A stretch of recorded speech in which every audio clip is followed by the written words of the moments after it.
Hey, we're on the air. Hey, folks, thanks for tuning in to the BAMF podcast. I'm your host, Mike Lafferty, and today is the third episode of Mando Monday, where we talk about the latest episode in Mandalorian on Disney+. And joining us here for the first time on Mandalorian Monday is Jacob Blackman. How you doing, Jacob? I'm very happy to be here. And walking in like Kramer on a Seinfeld episode is Walt Rebelliard. How you doing, Walt? What's going on? How you guys doing? Just talking Mando. Hello. Hey, Walt, we can hear you. Okay, Walt's having AV problems. Okay. We'll just say, we can hear you. You can't hear us. And we're doing this troubleshooting on the air. All right. He seems to have frozen up. Yeah, he has frozen, like in Carbonite. And directly below Jacob and the Brady Bunch grid is Joe Brannigan. How you doing, Joe? Doing well. Thanks for having me. Yeah. Walt, are you back? I am back, and it's wonderful to be here. Okay. So, big Battlestar Galactica Star Wars crossover today. Starbuck was on Mandalorian. How do we feel about that? Well, the fact that she's been this character for probably 10 or 15 years is pretty cool. Yeah, she started she started as Bo-Katan in Clone Wars. We saw her again in Star Wars Rebels. So, actually getting to see Bo-Katan live, Katie Sackhoff, perfect. Yeah, hell yeah. It just goes to show you how much Tatooine sucks. Yeah, I mean, how much Tatooine ages a person? Exactly, because Ben aged 40 years and everybody else aged like not at all. Bo-Katan looks exactly like she did 30 years ago. And it's funny too because I saw this meme on FaceSpace where somebody was like, "And once again, my 10-year-old fantasies of Katie Sackhoff are rekindled." Right. I was a huge Starbuck fan, so I was cheering. Like he said, Bo-Katan's been a huge thing in the Clone Wars and Rebels. I mean, she's the rightful Mandalore, so it's kind of interesting to see where that's going to go. Yeah, I'm hoping they don't get too. I don't know. I'm really into what's happening with the Mandalorian. I don't know. Would it be if they went down that whole Mandalorian? Who's going to be the next leader of the planet? I wonder if that would take away from that story. But I guess we'll find out. Well, I think there's been a lot of talk about this in various Star Wars groups of what the theme of this season is going to be, and it really seems to be about what it means to be a true Mandalorian. And by everything we've seen just in these 3 episodes, there is no such thing as a true Mandalorian. There are different ideologies and sects, just like there are ideologies and sects of modern Earth religions. Everyone has a different idea. And that doesn't mean they're wrong. It's just some people are a little more extreme than others. Yeah, it was funny. They can all agree on we are badass warriors and we got our honor and all that, but it's just how they go about it. But they don't, because there's a whole faction of pacifists. There's at least 2 philosophies of Mandalorians. There's the badass warriors, and then there's the pacifists. And there's a spectrum within the warriors from Bo-Katan all the way through to Din Djarin. It's like a religious. Any sort of religious movement has its moderates and its fanatics. So the Mando warrior culture is the same way. I thought it was cool that they were talking up. They were talking to him, and they start to get into a little tiff, and one of them was like, "Oh, you're one of those." Like yep. Din Djarin had just knocked on the doors and tried to offer somebody a pamphlet to come to Mandalore. Yep.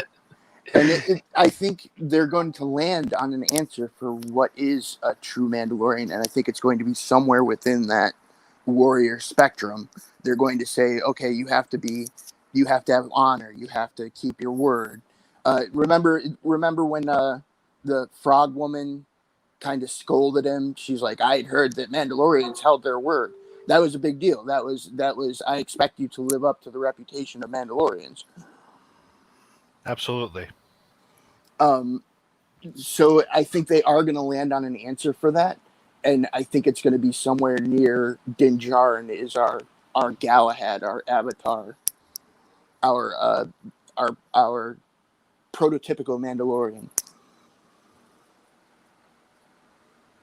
So we got to see Gus Fring from Breaking Bad. Nice to see him again. Gives us some consistency in terms of bad guys. I like this episode, but I got that last fight on the freighter. I did not understand why he had to run into all that blaster fire and not just say throw the grenades down the hall. Oh, don't even start with real tactics in Star Wars, because you'll go. It's not going to work. All right, yeah, that's why is he the only guy that has a grenade? Yeah. Why they all wear the same type of armor? Why is he the only guy that runs down the hallway and bursts of blaster fire? Like, none of it makes any sense. You just got to go, oh, okay, it's cool. And well, I think, and it comes down to from a writing point of view, the Mandalorian gets his ass handed to him twice in this episode. It has to be rescued by others. I think they wanted to have the final fight where he kind of holds his own and comes out a little bit better. Just because I was thinking about that, because when I rewatched it, I was like, yeah, that's a double beat, like right in a row. The Mandos save him from the pirates, and then again they save him from the next set of Quarren. But I think the key difference is in that second one, they're fighting together. They all gun down those Quarren, not just the other Mando. So this is them meshing together. Now, I hate to pull geek cred on you, Joe, but I believe the technical phrase for Quarren is squid faces. I've got the action figure somewhere in the garage. I can pull it out if I have to. But yeah. And what was it? What was the Deveronians? Were those devil heads? Yep, those were devil. The Devilronians are the devil heads. But yeah, that's something I really liked about this episode. Being on a water planet, we got to see all the water aliens, show up. We got to see a lot of Mon Cal, a lot of Quarren. Yeah, that was a nice touch. I like that. A little tiny detail: when the people from the water planet take off their helmet, you hear the atmosphere regulate. Their armor is sealed so they can dive into the water. Din Djarin, however, doesn't have that little upgrade, and he almost drowns. Yep. It's funny though, because every time he encounters a Mandalorian with a certain feature, he has to grab the feature, or one up it in the case of like whistling birds and all that other stuff. Yeah, and it completely wouldn't surprise me if, like, sometime in the very immediate future, you see him pressurizing his armor. that would be cool. So where do we go from here? Is are we seeing Ahsoka next episode? What do you guys think? Well, it depends on how long it takes him to get to the planet, because like we saw in first season, sometimes the journey is the episode. Right. It seems like it's always at least one episode to get anywhere, right? And it's not good drama to be like, here's the name of who you got to find, and here's the location. Okay, I go there and do that. No, yeah, that's no fun. That's some last season of Game of Thrones kind of travel time. So right, you can't do that. No, they really seem to be adhering to the lone wolf and cub loner kind of storyline where he does a thing, there's a travel episode, does a thing, there's another travel episode, does a thing. I like it. So you get to see more of the galaxy and get to see more characters. Somebody pointed this out. This isn't my observation, but one of the things I like best about the Star Wars galaxy is you can be walking around and just straight up get eaten by a monster, and that's Tuesday. Like that happens. People die at the fair. This episode had some cool references in it. The re-entry sequence in the beginning was a shot-for-shot redo of Apollo 13. What? Yeah, because the woman who directed it was Bryce Dallas Howard, who is Ron Howard's daughter, and she's angling to make Solo 2. Oh, I would be in favor of a Solo 2. Especially made by the daughter of the guy who made the first one. I'm all for it. Mm-hmm. So someone told me there was a connection between Darth Maul and the Mandalorian armorer. Because she has horns on her helmet? That's crazy, right? That can't be right.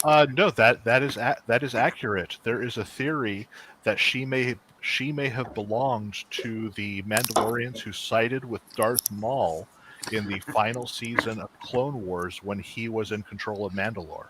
Oh yeah, those last 4 episodes are pretty great. I remember those. Okay. Yep. And he just kind of she may have kept those horns in remembrance of what she did.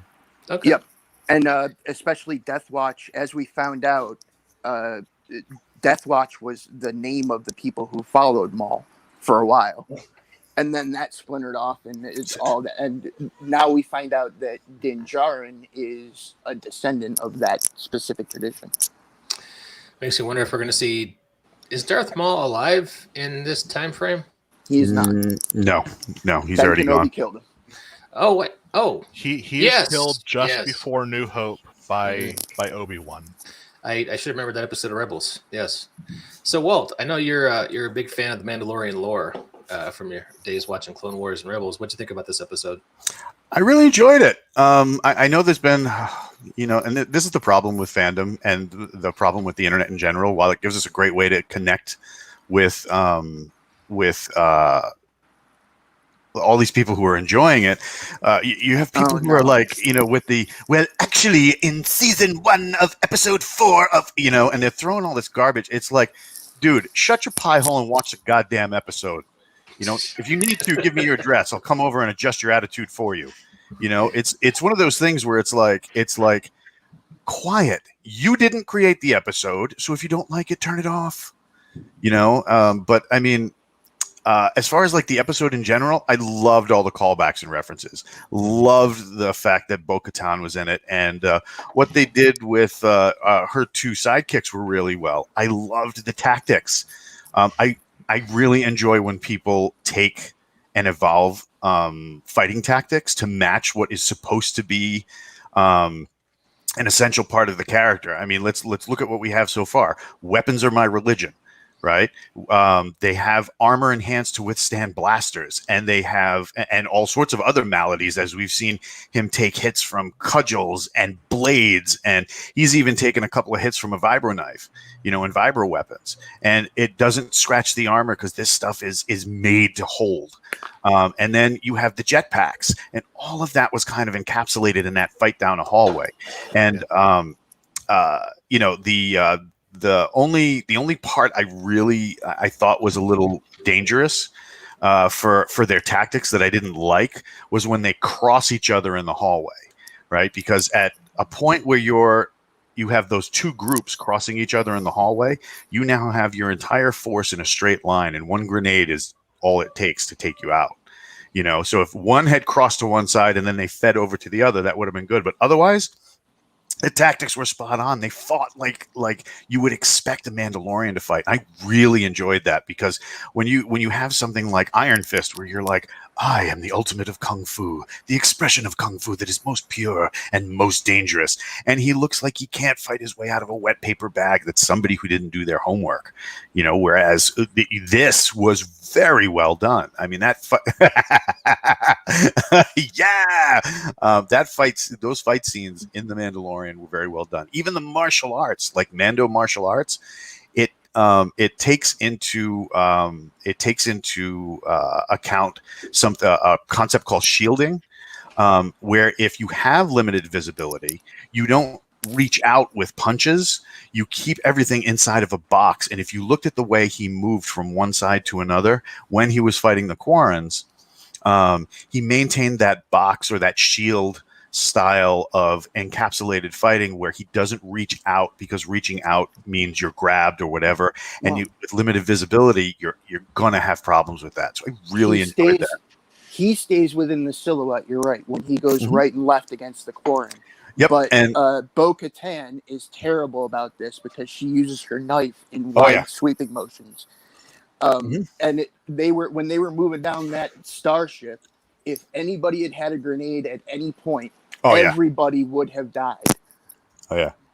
And that's, I think, why nobody had it. Like, if you asked me as a Star Wars nerd, well, why didn't anybody have grenades? Or why didn't anybody use grenades? I would have said, well, okay, using a grenade on a starship is probably a bad plan, because you're going to tap holes in your starship.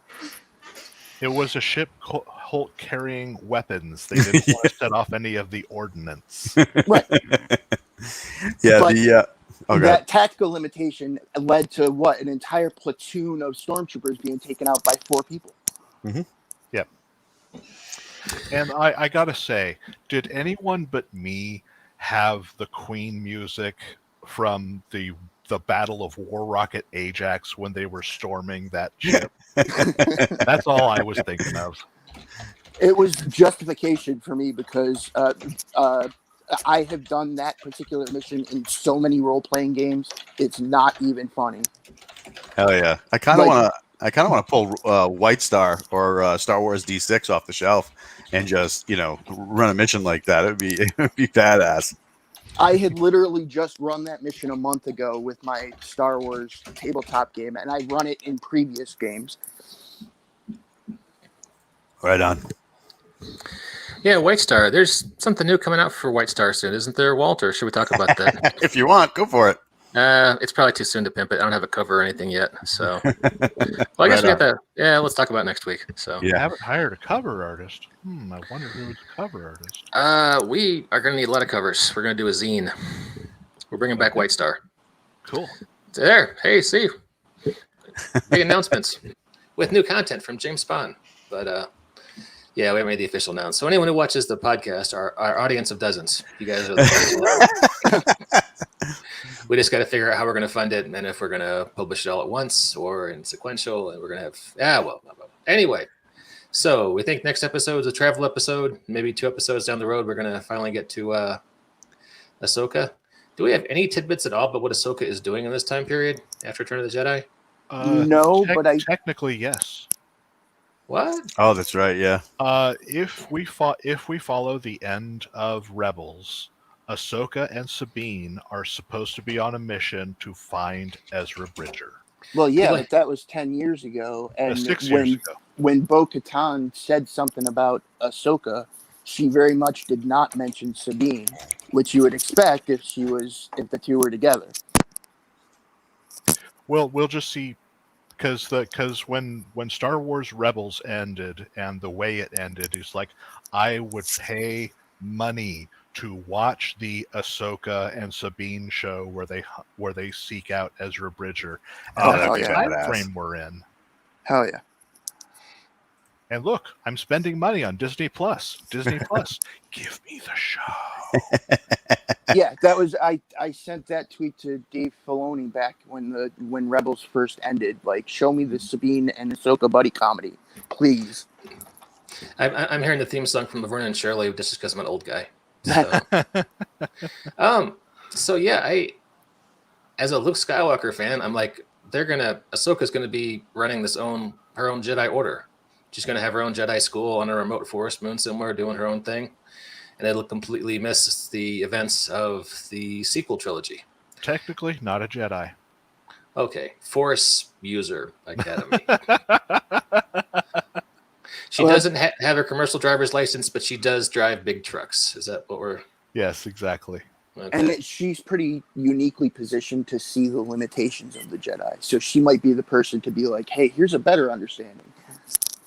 Did you guys watch the end credits with this concept art from this episode? Oh, I always watch the concept Gorgeous. art. Gorgeous concept art. I love it. Yeah, this looks really good. It is cool to see. You hardly ever see water stuff. I remember one of the Clone Wars cartoons. You got into water planets once or twice with Kit Fisto. But yeah, it was good to see it. Well, I feel like we kind of talked this one out. So let's meet up in 7 days. Do Mando Monday again. Rah rah. Okay, All right, thank you. Sounds good. Anybody get closing thoughts before we wrap it up? Be sure to contribute to the BAMF Podcast Patreon so you can get more content like this. Indeed. And don't forget, if you pledge by next Wednesday, you're entitled to a coupon for a free small taco platter at Casa Bonita in Denver, Colorado. Whenever it reopens. All right. Nice one. Thanks for checking us out, folks. We'll see you next time on the BAMF Podcast.